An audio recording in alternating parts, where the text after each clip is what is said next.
오늘 말씀은 위기의 시대 나단의 지혜라는 제목으로 함께 말씀을 나누겠습니다.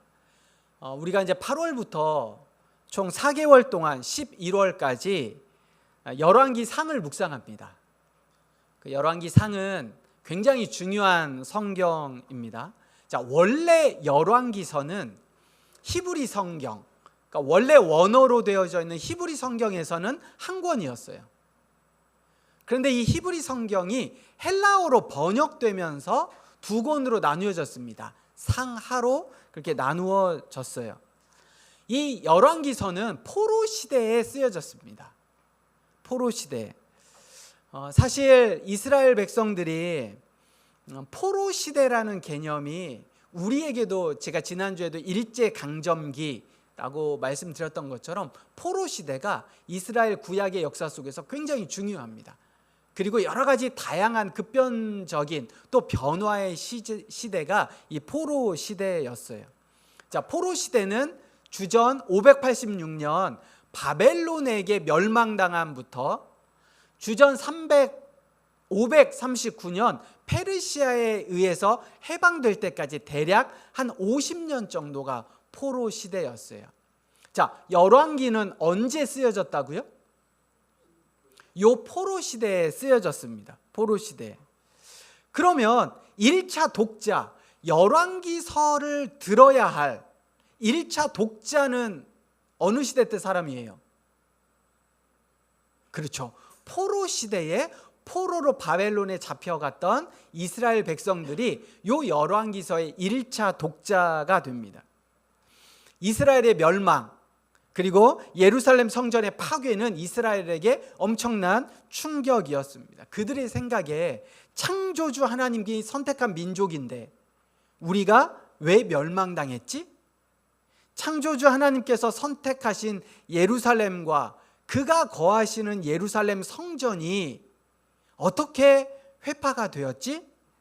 우리는 왜 포로로 잡혀왔으며 성전이 무너지고 하나님 백성들이 포로로 잡혀오고 죽임당했을 때 하나님은 어디에 계셨을까?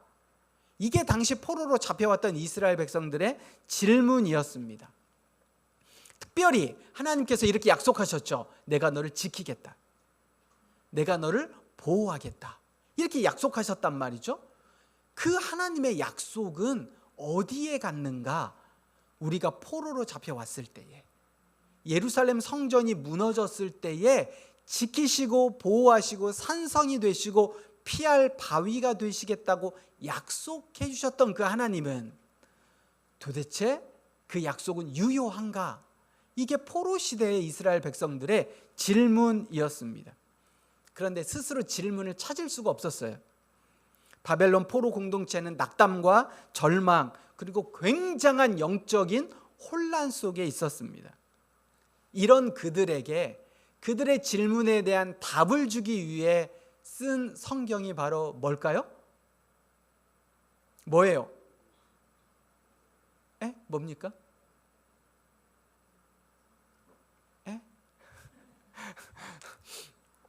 열왕기 상하예요. 그렇기 때문에 여러분 열왕기 상하를 읽으면서 왜 이스라엘이 멸망되어졌고 왜 성전이 파괴되어졌고 왜 이스라엘이 포로로 되어져 갔는가에 대한 묵상을 4개월 동안 우리가 하셔야 됩니다. 그러니까 열왕기 상을 묵상하시면서 어떤 질문을 하셔야 된다고요? 그리고 그 질문에 대한 답을 찾으셔야 된다고요? 왜 이스라엘이 멸망당했고 왜 성전은 무너졌고 왜 이스라엘은 포로로 잡혀갔는가에 대한 답을 여러분 그때나 오늘 우리가 함께 찾아봐야 됩니다. 자, 오늘 본문으로 들어가서 열왕기상 1장에는 여러 인물들이 등장합니다. 자, 누가 등장하죠? 1장 1절에 다윗이 등장합니다. 다윗 왕이 나이가 많아 늙으니라고 이제 시작을 합니다. 뒤에 설명하겠지만 다윗은 우리가 사무엘 하를 이렇게 큐티 했을 때도 함께 봤기 때문에 굳이 이렇게 자세하게 설명을 하지 않도록 하겠습니다. 자, 두 번째 등장 인물이 있어요. 5절에 누구죠? 아도니아입니다. 그래서 아도니아에게 동그라미를 좀 쳐 놓으셔야 됩니다. 자, 이 아도니아는 다윗의 아들인데 네 번째 아들입니다. 네 번째 아들. 근데 네 번째 아들인데 왕이 서열, 계승 순위 1순위입니다. 그 다윗의 아들 첫 번째 아들이 암논이에요. 암논. 근데 암논 하면 여러분 기억나는 거 뭐가 있어요? 암논. 우리 사무엘 하 할 때 나왔는데 암논. 이복 누이가 있었습니다. 다말.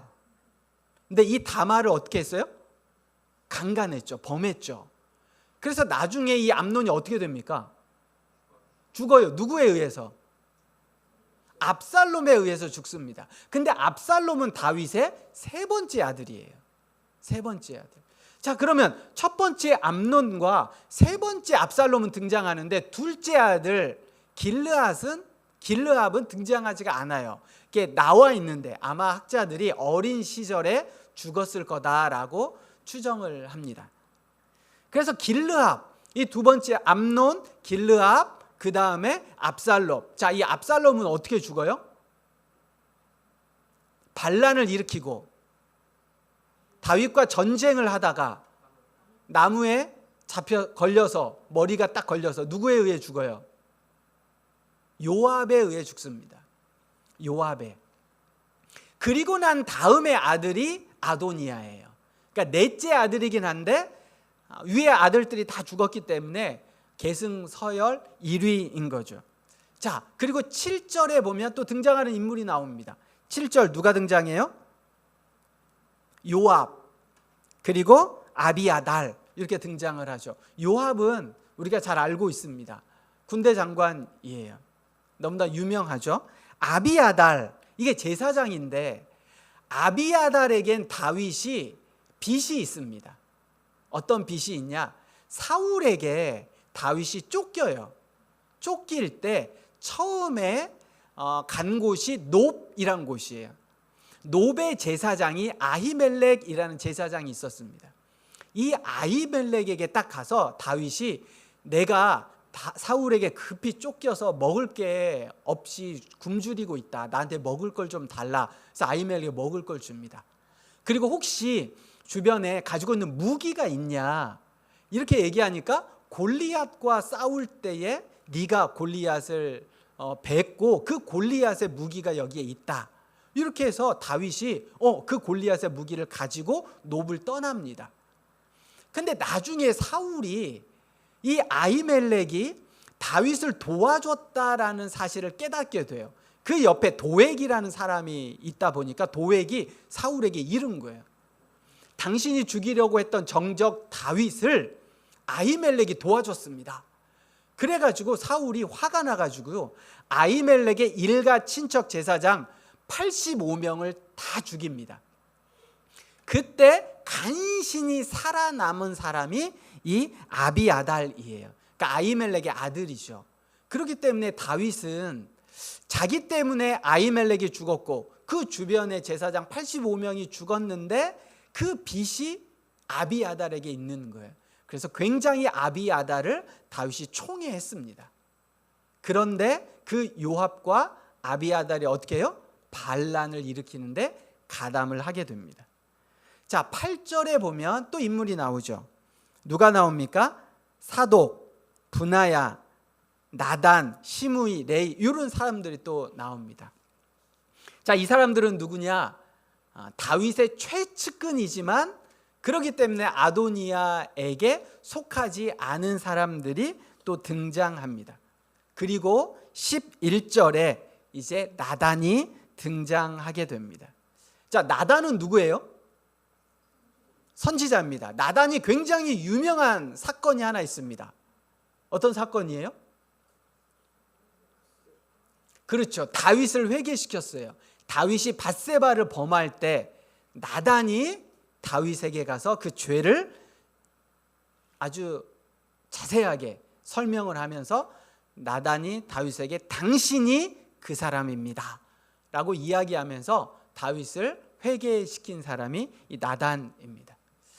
자, 여러분, 이렇게 여러 인물들이 등장을 하게 돼요. 자, 그러면 이 인물들 중에 주인공은 누굴까요? 사무엘상 1장의 주인공은 누구예요? 자, 1번 다윗, 2번 아도니아, 3번 요압과 아비아달, 사독, 분하야, 나단. 누굴까요? 사람이 아니라 여러분 잘 기억하셔야 돼요. 늘 성경의 주인공은 누구예요? 하나님이에요. 자, 그런데 하나님이 어떻게 오늘 우리에게 말씀하실지를 같이 한번 생각해 보려고 합니다. 자, 1절에 보니까, 열왕기상 1절에 보니까 여러분 밑줄을 그어 놓으세요. 다윗 왕이 나이 많아 늙으니라고 되어 있어요. 자, 성경은 의도를 가지고 기록되어져 있는 책입니다. 그러니까 다윗이 등장을 하는데, 다윗이 지금 상황이 어떻게 되어 있다고요? 늙으니라고 되어져 있습니다. 다윗이 늙었다는 거, 그럴 수 있지. 다윗이 나이가 많으니까 늙을 수 있지. 그런데 이 1장 1절은 아주 중요한 의미를 가지고 있어요. 지난 시간에 생명과 평강의 언약이라고 할 때 성경은 생명을 단지 육체적인 생명만을 이야기하지 않아요. 뭐 또 같이 이야기해요? 영적인 생명도 같이 이야기합니다. 그래서 성경에 자, 나이가 많다, 늙었다, 눈이 흐려졌다 라고 하는 표현은 영적인 것을 함께 수반합니다. 그래서 지금 다윗이 나이가 많아 늙었다라는 건 육체적으로도 늙었지만 영적으로 굉장히 어떻게 됐다는 이야기예요? 흐려졌다라는 이야기를 합니다. 자, 우리가 신명기 34장 7절을 한번 볼까요? 자, 구약성경 319페이지입니다. 구약성경 319페이지 신명기 34장 7절. 중요하니까 밑줄도 그어 놓으셔야 되고. 자, 우리 신명기 34장 7절 같이 한번 읽어볼까요? 시작. 모세가 죽을 때 나이 120세였으나 그의 눈이 흐리지 아니하였고 기력이 쇠하지 아니하였더라. 이 말이에요. 그러니까 이게 성경에 나이가 많아서 늙었거나 눈이 흐려진 게 아니라 영적인, 당시의 모세가 죽음을 앞에 두고 있지만 영적으로 흐려졌다? 그렇지 않았다라고 이야기를 하는 거예요. 자, 그러면 오늘 열왕기상 1장 1절에 다윗이 나이가 많아 늙었지만 그의 영적인 상황은 어떻다라는 거예요? 굉장히 흐려졌다라고 이야기를 합니다. 자, 다윗이 육체적으로 또 영적으로 또 정서적으로 이렇게 흐려진 틈을 타서 1장 5절에 아도니아가 등장을 하죠. 자신이 왕이 서열 1위이기 때문에 당연히 왕이 될 거라고 생각을 했고, 그리고 왕처럼 행동하게 되었습니다. 자, 다윗은 늙었고 영적으로 잠잠하고 흐려져 있는 상황에 누가 보더라도 아도니아가 살아있는 권력이었고 뜨는 해처럼 보였습니다. 그래서 7절에 군대장관 아합이 그리고 제사장 아비아달이 아도니아에 보이는 권력에 줄을 서게 됩니다. 그리고 세력을 모아갑니다. 그리고 다윗의 측근들 몇몇만 제외한 채 반란 거사를 일으키죠. 자, 이런 상황에서 1장 9절에 보면, 우리가 열왕기상 1장 9절에 같이 한번 읽을게요. 1장 9절. 자, 아도니아가 같이 읽습니다. 시작. 아도니아가 에르로겔 근방 소엘레 바위 곁에서 양과 소와 살찐 송아지를 잡고 왕자 곧 자기의 모든 동생과 왕의 신하된 유다 모든 사람들을 다 청하였으나 라고 되어 있어요.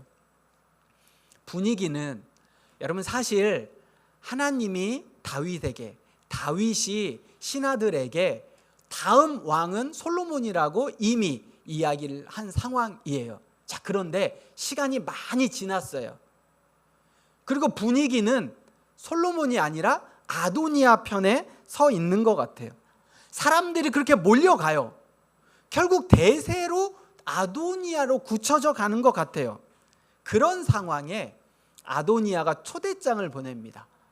왕의 왕자들에게, 그리고 다윗의 신하들에게 초대장을 딱 보내요. 자, 이때 이들은 어떻게 행동했을까? 만약에 그 초대장이 여러분들에게 온다면, 여러분 아도니아의 초대장을 딱 받고 아도니아에게 가시겠습니까? 아니면 안 가시겠습니까? 시대가 많이 바뀌었다니까요. 초반에는 솔로몬이었고 다윗이었어요. 근데 다윗은 늙었고, 다윗은 영적으로 분별력이 굉장히 떨어졌고, 근데 보니 시대적으로 상황, 대세는 아도니아예요. 사람들이 아도니아에게 몰려가요. 모두가 아도니아에게 줄을 설 때 여러분들에게 초대장이 딱 오면 나는 어떨까? 갈아탈 것인가? 아니면 지킬 건가? 여러분, 정직하게 사는 게 맞죠? 그런데 정직하게 사는 게 때론 바보스러울 때가 있는 것 같아요. 거룩하게 사는 게 맞죠? 그런데 때로는 거룩한 것이 세상을 살다 보니 그렇게 크게 의미 없더라 라는 생각이 들 때가 있습니다. 더 세련된 것, 더 시대 상황에 맞는 것, 더 인싸로 살아가고 누리고 살아가고 싶을 때가 있어요. 그래서 많은 왕자들과 다윗의 신하들이 아도니아를 선택합니다. 그때 11절에 이제 나단이 등장을 합니다. 나단은 당시의 선지자였어요. 자, 그런데 늘 우리가 지난주에도 얘기했죠. 구약 성경, 특별히 선지서를 볼 땐 당시의 시대 상황으로 해석해야 되지만 오늘날 우리에게 올 때는 so what? 그래서 어쩌라고? 이게 이제 중요한 거예요. 소선지서의 여호와의 날이, 그래서 그 종말이, 그래서 오늘을 사는 우리에게 어쩌라고, 이렇게 해석은 당시의 구약시대 방식, 그 상황성에 맞게 해석해야 되지만 적용은 오늘 우리에게 적용되어지는 거예요. 이 말씀이, 자, 그러면 11절에 나단이 이 상황 속에서 등장할 때 그게 오늘 여러분과 저에게 어떤 의미로 다가올 거냐? 자, 나단은 어떤 사람이라고요? 선지자예요. 자, 그러면 선지자는 뭐 하는 사람입니까? 선지자, 하나님의 말씀을 전해주는 사람이죠. 하나님의 뜻을 가르쳐주는 사람이에요. 그죠? 그게 선지자입니다. 그러면 오늘 우리에게 나단 선지자는 뭘로 적용이 되어지냐? 성경이에요.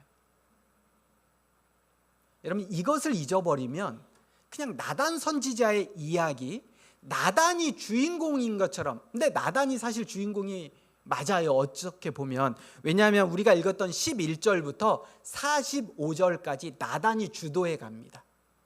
분량으로 따져도 나단이 훨씬 분량이 많아요. 결국 나단이 이 문제를 해결해 갑니다. 그래서 표면적으로 보면 나단이 열왕기상 1장의 주인공이에요. 나단이 이 위기를 해결합니다. 자, 그런데 우리가 나단을 보면 안 되잖아요. 나단 뒤에 하나님을 봐야 될 때 요 나단이 오늘 열왕기상을 볼 때 우리에게 적용되어져야 될 말씀은 나단 자체의 내러티브가 아니라 이 나단의 역할이라고요. 이 나단의 역할이 오늘 우리에게 뭡니까? 이게 성경이에요. 오늘 하나님의 말씀, 하나님의 뜻을 어떻게 우리가 알 수 있어요? 말씀이에요. 말씀이에요. 설교다. 반절은 맞고 반절은 틀립니다. 이 설교가 하나님의 말씀 위에 있지 않고는 하나님의 뜻이 아니죠. 설교가 하나님의 말씀을 전할 때야만 그게 결국 하나님의 뜻이고 하나님의 말씀이에요. 자, 그러면 설교만 우리가 들어서 하나님의 뜻을 알 수 있어요? 아니요. 큐티. 여러분 각자가 말씀을 묵상하고 말씀을 듣고 말씀을 읽을 때 그때도 동일하게 그 말씀이 하나님의 말씀이 돼요. 우리가 성경 속에서 하나님의 말씀, 특별히 나단 선지자가 어떻게 역사했는지에 대한 것을 우리가 같이 한번 보려고 합니다. 자, 첫 번째, 자, 우리가 여러분 큐티를 다 했다는 전제로 갑니다. 그리고 오늘 11절부터 쭉 우리가 22절을 읽었을 때 나단은 이제 나단이 11절에 딱 등장합니다. 근데 나단이 딱 등장하면서 하는 일이 있어요. 뭐예요? 주변 상황 파악을 이미 했습니다. 나단이. 그렇죠? 아도니아가 어떤 역할을 했는지, 그리고 아도니아에게 아합과 또 아비아달이 어떻게 붙었는지, 요 상황 파악을 다 한 이후에 그가 어떻게 해요? 하나님의 뜻과 다르다는 사실을 알고 이제 등장을 하게 됩니다. 여러분, 우리가 이 세상을 살아갈 때 세상이 어떻게 돌아가는지에 대한 생각을 그리스도인들이 해야 됩니다. 나단과 똑같은 당시의 왕자들, 그리고 다윗의 신하들은 그 초대장을 딱 받고 이게 어떻게 돌아가는 상황인지를 모르니 그 초대장에 응답해서 나단 아도니아에게 가게 됩니다. 반면에 나단은 이게 하나님의 뜻과 달라요. 하나님의 뜻은 솔로몬에게 있었어요. 그런데 시간이 지났고 시대가 바뀌었지만 그럼에도 불구하고 나단은 분명한 문제의식을 가지고 있었어요. 그렇기 때문에 어쩌면 대세가 아도니에게 가기 때문에 자기가 잘못 여기서 나섰다가는 죽임을 당할 위협이 있음에도 불구하고 용기를 내어 앞에 나서게 됩니다. 우리 그리스도인들이 세상을 향해 나아갈 때 나 잘 모르겠어. 나 경제 이거 잘 모르겠어. 세상의 문화 이거 잘 모르겠어. 정치 잘 모르겠어. 세상이 어떻게 돌아가는지 잘 모르겠어. 이렇게 생각해서 개토처럼 한 발 뒤로 물러나 있으면 어떻게 되는 거예요? 세상이 어떻게 돌아가는지 전혀 모릅니다. 그러면 나도 모르게 1장 9절의 왕자들처럼 다윗의 신하들처럼 분별력이 없이, 어쩌면 다윗처럼 분별력이 없이 나도 모르게 세상에 휩쓸려 갈 때가 있다라는 사실입니다. 여러분, 이 시대를 대표하는 게 물질주의예요. 모든 게 물질이다라고 세상은 생각합니다. 돈, 물질, 이게 제일 중요합니다. 이게 유물론이에요. 여러분, 세상이 지금 대한민국이 어떻게 흘러가고 있는지 모든 관점은 뭘로 시작되어서 뭘로 맞춰져요? 물질. 제일 중요합니다. 인간은 영적인 존재임에도 불구하고 영적인 존재는 다 내려놓고 다 물질로 평가하고 판단되어져요. 얼마나 많이 배웠는지, 얼마나 가졌는지, 어떤 차를 타는지, 어떤 집에 사는지, 그 사람의 직업은 뭔지, 어떤 옷을 입었는지, 명품은 무언지 다 서열로 되어져 있다고요? 인간됨은 하나도 없어요. 하나님의 형상으로 창조되어져서 우리는 영적인 존재임에도 불구하고 이건 세상이 취급하지 않아요. 그런데 우리가 세상에 두 발을 딛고 있기 때문에 우리도 마찬가지예요. 그리스도인이지만 세상이 어떻게 돌아가는지 우리가 전혀 모르면 나도 모르게 물질, 나도 모르게 유물론적인 가치관 속에 함몰되어져 간다고요. 또 하나가 뭐예요? 포스트 모더니즘이에요. 뭐예요? 진리가 다 상대화되어져 가는 거예요. 절대적인 건 없어. 이게 오늘날의 사조입니다. 구원의 절대성 없어. 십자가의 절대성 없어. 예수의 유일성 없어. 복음만이, 십자가만이, 예수만이, 성경만이 없어. 이거 다 아니야. 뭐예요? 다 상대적이에요. 내가 진리라고 생각하면 그게 진리입니다. 내가 옳다라고 생각하면 옳아요. 그래서 누군가 내가 옳다라고 이야기했을 때 그 상대방 어떤 누구도 반박할 수 없어요. 왜? 내가 옳으니까. 그것 자체가 포스트 모더니즘이에요. 왜 신경 써? 왜 나에게 간섭해? 내가 알아서 해. 내가 생각하는 것, 여기에 기독교도 마찬가지입니다. 하나님의 말씀이 옳다라고 얘기하지만 아니, 내 생각은 다른데, 나의 이성과 나의 생각과 나의 경험과 나의 판단이 말씀보다 더 위에 있다고요. 왜 강요해?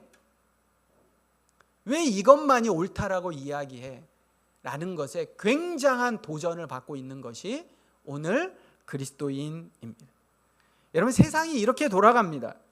나단의 시대나 오늘날 우리 시대나 누가 권력을 잡고 있는가, 누가 힘이 있는가, 여기에 관심이 있지 하나님의 뜻이 어디에 있는가, 하나님의 말씀이 뭐라고 하시는가에 대한 건 상대적으로 뒤처져 있는 것. 그때 나단이 나오는 거예요. 아도니아가 대세이지만 아니, 하나님의 말씀은 솔로몬이었어 라고 나단이 등장합니다. 두 번째, 이 나단이 이런 마음을 가지고 있었을 수 있지만 재빨리 문제에 뛰어들어서 단호함을 가지고 있었지만 단호함과 함께 절차와 질서를 지켰던 게 바로 나단입니다. 먼저 밧세바에게 그 심각성을 알렸습니다. 그리고 밧세바가 다윗에게 나갈 수 있도록 조언했습니다. 그리고 자신은 한 발자국 뒤에서 특별히 여성과 모성애의 감정적인 영역을 넘어 자기가 정치적으로 결단하게 해야 할 때 자기가 그때서야 딱 나섰습니다. 그리고 다윗에게 분명한 결단을 내리게 한 게 이 나단이었습니다. 여러 가지 정황상 다윗도 알고 있었죠. 다윗도 알고 있었어요. 솔로몬이라는 사실을. 근데 다윗이 늙으니 어떻게 돼요? 영적으로 퇴보되어져 있으니 지금 이 현재 어떻게 돌아가는지를 전혀 알지 못했습니다. 그런데 분명한 것, 결단력도 흐려졌고 여러 가지 영적인 것도 많이 떨어졌지만 결국 왕을 세우는 일은 누가 해야 돼요? 나단이 할 수 없어요. 밧세바도 할 수 없어요. 누가 해야 돼요? 다윗만이 할 수 있어요. 그래서 그 장을 다윗에게 할 수 있도록 열어주었습니다. 나단은 다윗을 일깨워 주었어요. 말씀의 길로 갈 수 있도록 여러 장애물을 치워주는 역할이었습니다. 그리고 결국 다윗이 그 일을 행할 수 있도록 하게 한 것이 나단이었습니다. 여러분, 나단은 다윗이 밧세바를 범했을 땐 단호하고 직접적으로 다윗을 꾸짖었습니다. 당신이 그 사람입니다. 그런데 이번에 있어서는 굉장히 지혜롭게 아주 스무스하게 부드럽게 다윗 스스로가 깨닫고 그 일을 할 수 있도록 맡겨주었던 사람이 나단이었습니다. 오늘 우리에게 이 말씀이 이런 역할을 합니다. 오늘 우리에게 성경이 이런 역할을 합니다. 세상을 향해 분명한 분별력을 가지라 라고 말합니다. 여러분, 세상이 어떻게 돌아가는지, 지금 나의 영적인 상황이 어떤지 나 잘 모르겠다, 어렵다, 이렇게 이야기하기 전에 내가 평소에 내 삶 속에서 말씀을 꾸준히 보는, 그래서 이 세상이 내가 지금 어떤 결정이나 선택을 하려고 할 때 이게 말씀과 어떤지 비교할 수 있어야 돼요. 근데 이 비교되는 기준이 없으면 나도 모르게 1장 9절에 왕자들처럼 1장 9절에 신하들처럼 아도니아의 초대장을 받고 대세가 그렇구나, 세상이 이렇구나 라고 휩쓸려 가게 됩니다. 문제가 드러났을 때 꼼꼼하게 내 생각을 넘어 하나님은 나에게 뭐라고 말씀하실까? 그래서 오늘 이 찬양에 하나님께서 연약함을 통해 일하신, 마지막 찬양의 가사에 그게 있었어요. 나의 연약함을 통해 일하시는 그 하나님을 우리가 볼 수 있어야 합니다. 또 그 볼 수 있던 동기와 선한 의도를 내가 알았다고 해서 거칠게 나가서는 안 돼요. 누군가를 판단하고 정죄하는 것이 아니라 나단처럼 상황을 냉철하게 분석하고 상대방의 마음을 열 수 있도록 지혜롭고 온유하게, 뱀처럼 지혜롭지만 비둘기처럼 순결하게 나아가는 것이 오늘 그리스도인들이 이 세상 속에서 해야 될 역할입니다. 회사가 마음에 안 들어, 상사가 마음에 안 들어, 이 프로젝트가 마음에 안 들어. 이게 중요한 게 아니라 그리스도인들이라면 지혜롭게 과연 어떻게 일이 될 수 있을까에 대한 지혜를 가지고 그 일들에 접근하는 것이 중요합니다. 말씀을 정리합니다. 다윗도 아니었고요, 아도니아도 아니었습니다. 나단이었어요. 그런데 그 나단은 오늘 우리에게 어떤 말씀, 어떻게 적용되어지냐? 성경 말씀이에요. 하나님의 말씀입니다. 하나님의 말씀이 결국 모든 상황을 정리하게 해줘요. 당시에 나단 외에 어느 누구도 어떻게 해야 할지를 몰랐습니다. 이렇게 되면 자연스럽게 아도니아가 갑니다. 왕이 되는 거예요. 그런데 나단이 막아섭니다. 우리가 이 땅을 살아가면서 여러분과 저에게 하나님이 말씀해 주시는 게 그리스도인의 삶, 위기의 시대에 나단의 지혜가 필요합니다. 여러분, 다윗처럼 화려했던 과거가 있었을 겁니다. 여러분 각자에게 신앙생활을 하다 보면 다윗처럼 화려한 과거가 있었죠. 내가 캠퍼스에서 내가 대표도 하고 총순장도 하고 리더도 하고 내가 정말 믿음이 있을 때가 있었어. 그런데 영적으로 침체되어져 있는 모습이 우리에게 있지 않아요? 다윗처럼 지금 내가 그때는 그렇지 않았는데 영적으로 굉장히 침체되어 있는 모습이 있는 상태로 살아갈 수 있습니다.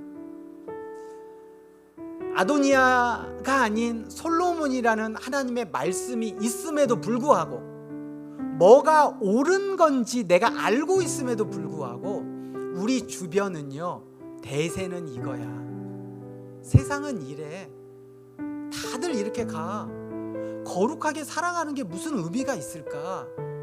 라는 초라함의 모습으로 우리에게 다가올 때가 있습니다. 근데 그때마다 나단이 등장한다니까요. 하나님의 말씀이 우리에게 들려진다니까요. 그래서 그 말씀이 단호하게, 때로는 부드럽게 아니다라는 생각을 합니다. 그리고 지혜를 우리에게 허락해 줘요. 우리 마음속에 지혜를 주는 겁니다. 여러분들을 바른 길로, 옳은 길로 인도하는 것이 말씀인 줄 믿습니다. 그리고 그 말씀은 늘 우리와 함께 있어요. 내가 이 말씀을 펴보지 않아서 그렇지. 그런 펴보지 않은 채 잘 모르겠다, 어렵다, 어떻게 해야 될지 모르겠다라고 이야기하는 게 아니라 나단처럼 이 말씀이 우리에게 적용되어졌을 때 여러분 펴보시기 바랍니다. 매일의 삶 속에서 그 말씀이 여러분들을 돌이키게 합니다. 그 여러분들을 회복시킬 겁니다.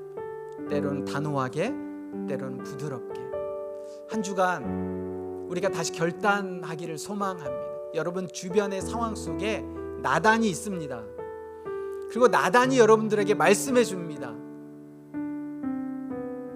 그 이야기를 밧세바가 들었고, 그리고 그 이야기를 다윗이 들었기에 아도니아가 아닌 하나님의 계획대로 솔로몬이 왕 위로 세워질 수 있었습니다. 하나님께서 여러분들에게 또 한 주간 여러분 삶을 통해 말씀하실 겁니다. 그리고 이 성경 말씀을 주셨습니다. 이 성경 말씀을 통해 하나님의 뜻이, 또 하나님의 계획이 어디에 있는지, 위기의 시대에 그 지혜를 찾아가는 또 한 주간의 삶이 되기를 주님의 이름으로 부탁드립니다. 이 시간 함께 기도하겠습니다.